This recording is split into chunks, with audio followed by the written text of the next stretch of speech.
Hello সবাইকে, চলে এসেছি একটা নতুন ভিডিও নিয়ে। আজ মঙ্গলবার, কিন্তু এই ভিডিওটা রোববারের। হ্যাঁ, আমরা রোববার দিনকে একটু বেরিয়েছিলাম এক জায়গায় যাব বলে। তাই আমরা বাসে করে উল্টোডাঙা চলে গেলাম। এই যে গড়িবাড়ির ওপর দিয়ে যাচ্ছি, এত ভিড় দেখছো।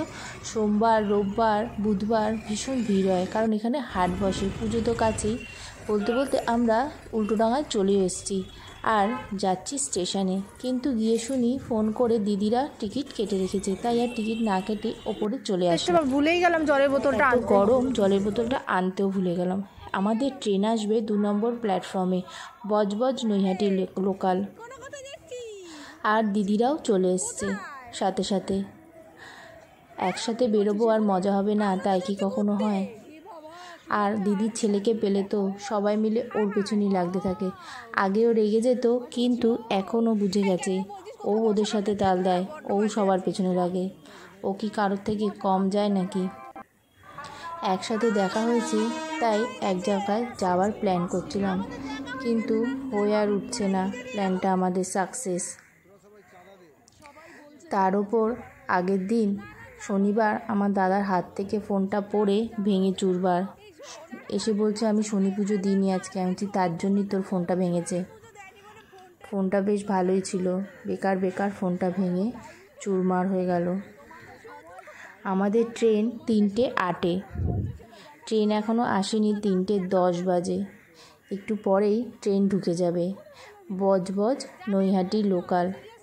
এর আগেও আমি নৈহাটি গেছি একবার, এটা নিয়ে সেকেন্ড টাইম। হ্যাঁ, আমি যাচ্ছি বড় মার কাছে নৈহাটিতে।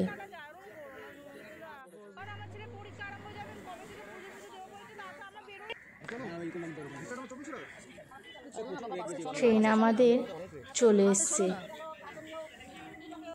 দূরপাল্লার ট্রেনে যাই বা লোকাল ট্রেনে, ট্রেন চড়তে কার ভালো না লাগে।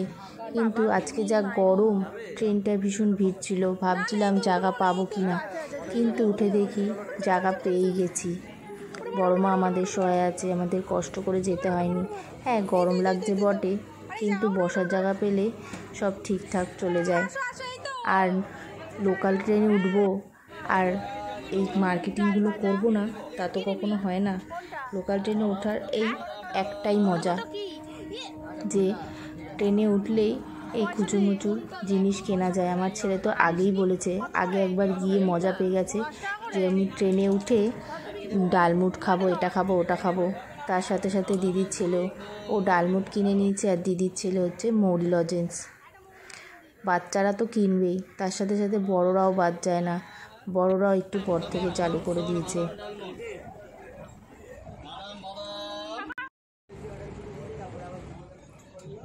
ট্রেনে গল্প করতে করতে যেতে বেশ ভালোই লাগে। তারপর একটা একটা জিনিস আসতে লাগলো। চলে এসছে রুমাল। আমার দিদির মার্কেটিং স্টার্ট, ও এখন রুমাল নেবে। আর বড় দিয়ে তাকিয়ে আছে। দিদির সাথে সাথে আমিও একটা রুমাল নিয়ে নিলাম। এই রুমালগুলো ট্রেন ছাড়া সেরকম ভালো কোথাও পাওয়া যায় না, আমি দেখিনি। তাই দিদি একটা রুমাল নিল আর আমি একটা রুমাল নিলাম। এরপর যা যা আসছে পরপর সব কেনার চোট পড়ে যাচ্ছে। জামাইবাবুকে বলছি, দিদির বরকে, যে কী গো পয়সা দাও, আর ও আমি কোথায় আমি কোথায়, তার কেটে গেছে দিদির বরের।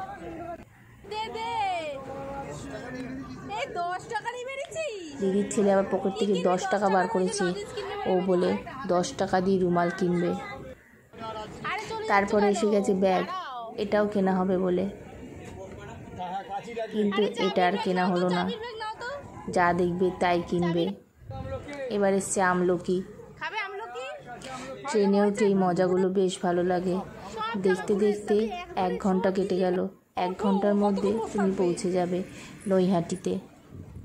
হ্যাঁ, আমরাও চলে আসলাম নৈহাটিতে, মায়ের কাছে।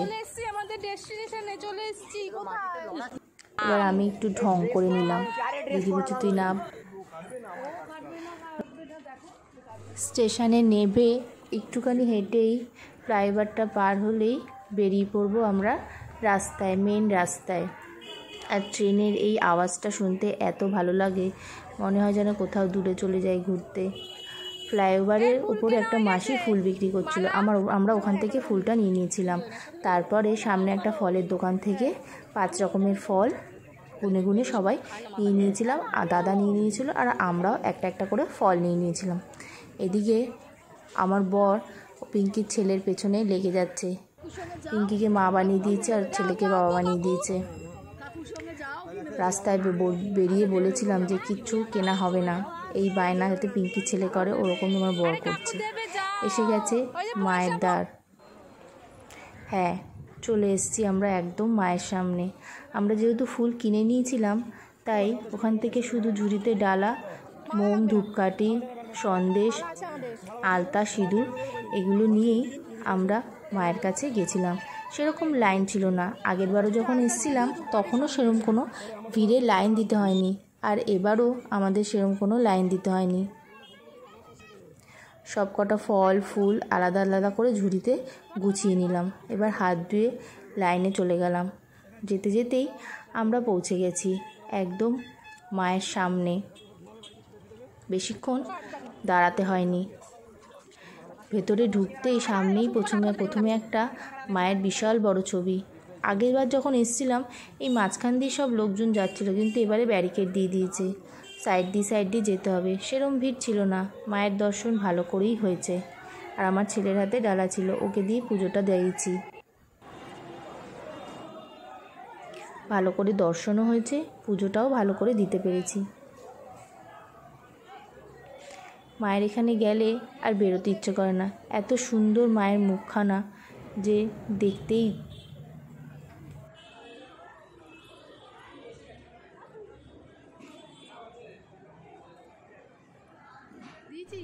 মায়ের আশীর্বাদে সব কিছুই আমাদের কাছে আছে, যাতে আমরা এরমভাবেই থাকতে পারি সেই আশীর্বাদই চাইলাম মায়ের কাছে। এখানে আবার ছবি তুলতে দেয় কিন্তু ভিডিও করতে দেয় না। বাইরে বেরিয়ে একটা থালাতে সিঁদুর ছিল, আমরা সবাই পরে নিচ্ছিলাম। আগেরবার যখন এসেছিলাম খুব সুন্দর ধূপকাঠি মোমবাতি জ্বালানোর জায়গা ছিল, তারপরে সিঁদুর আলতা ঢালার সিঁদুর দেওয়ার জায়গা ছিল, কিন্তু এবারে আর সেগুলো নেই। বাচ্চাদেরকেও একটুখানি টিপ পরিয়ে নিলাম। এবার পুজো দেওয়া হয়ে গেছে, ফিরতি ওই দোকানে গিয়ে তারপর আমরা সেই আগে যেখান থেকে ডালা নিয়েছিলাম সেখানে ফেরত চলে গেলাম। গিয়ে প্রসাদগুলোকে সব আলাদা আলাদা করে প্যাকেটে নিয়ে নিলাম, আর সবাই একটু একটু করে প্রসাদও খেয়ে নিলাম। তারপর চা তেষ্টা পেয়েছে, গেলাম চা খেতে। আর রাস্তায় পেয়ে গেছে আমার ছেলে কাঁকড়া। ও তো কাঁকড়া দেখলে আর পাগল, কিন্তু ভালো কাঁকড়া ছিল না। আগেরবার যখন এসেছিলাম গঙ্গাটা কত দূরে ছিল, আমরা কত দূর যেতে পেরেছিলাম, কিন্তু এইবারে এত সামনে জোয়ার ছিল তাই জন্য অত দূর যেতে পারলাম না। দিদি নেবে গঙ্গা জল, কেউ ওকে দিচ্ছে না এনে, তাই আমার ছেলেই গেল ওকে গঙ্গা জল এনে দিতে। তারপর এত চা তেষ্টা পেয়েছে যে কী করব, তাই জন্য বললাম কটা চা দিয়ে দাও আমাদেরকে। আমরা নিয়ে নিলাম দুধ চা। সবাই মিলে এবার একটু চা খেয়ে মনটা প্রাণটা শান্তি করলাম। আমরা তো দুধ চা খেলাম, কিন্তু বাচ্চারা তো আর দুধ চা খেতে পারবে না, তাই জিজ্ঞেস করলাম কি র চা আছে?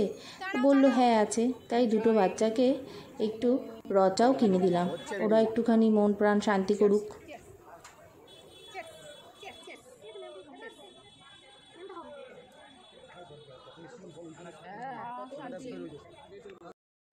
বড়রা চা খাচ্ছে, দুটো কচি কাঁচা র চা খাচ্ছে। খাও খাও ভালো করে খাও, ফুতে উড়ে যাচ্ছে চা। সেই র চাই খাচ্ছ। প্রথমে যে এই গঙ্গা জলটা নিয়েছিলাম সেটা একজনের ধাক্কা লেগে পড়ে পুরো বোতলটা সমেত ফেটে গেল, তাই ছেলে আবার গেল গঙ্গা জলটা নিয়ে আসতে। তারপর ওদের একটু খিদে পেয়ে গেছিলো, সামনে একটা সুগার অ্যান্ড স্পাইসের দোকান ছিল, তাই বাচ্চা দুটোকে একটু চিকেন স্যান্ডউইচ আর চিকেন 65 কিনে দিলাম। ওরাও খেয়ে পেটটা শান্তি করে নিল। এবার সন্ধে হয়ে গেছে, বাড়ি ফেরার পালা, তাই আমরা টোটোতে করে বাড়িতে চললাম। আর দিদি একদিকে বসেছে আর আমরা তিনজন একদিকে বসেছি, কিন্তু ওর বর বলছে জায়গাই বলে পাচ্ছে না, যতই চাই ততই দাও।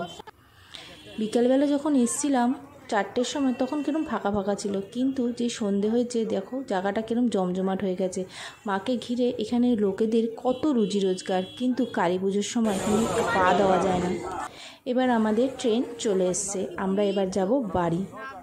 আমরা এবার যাব বাড়ি। আমাদের ট্রেন চলে এসছে। আসার সময় যেমন ট্রেনটা ফাঁকা ছিল, যাওয়ার সময় ট্রেনটা পুরোই ফাঁকা। এই ট্রেনটার নামটা আমার মনে নেই, ভুলে গেছি। কিন্তু যে আসার সময় আমরা ভালো মতো এসেছি, যাওয়ার সময় আমরা বেশ সুন্দর মতনই ফাঁকায় ফাঁকায় চলে যেতে পেরেছি। গরমে একটু জ্বালিয়েছে, কিন্তু সব কিছু তো আর একসাথে পাওয়া যায় না। ভিডিওটা কেমন লাগলো জানিও, ভালো লাগলে লাইক কমেন্ট শেয়ার করো। আবার দেখা হবে অন্য কোনো ভিডিওতে। টাটা।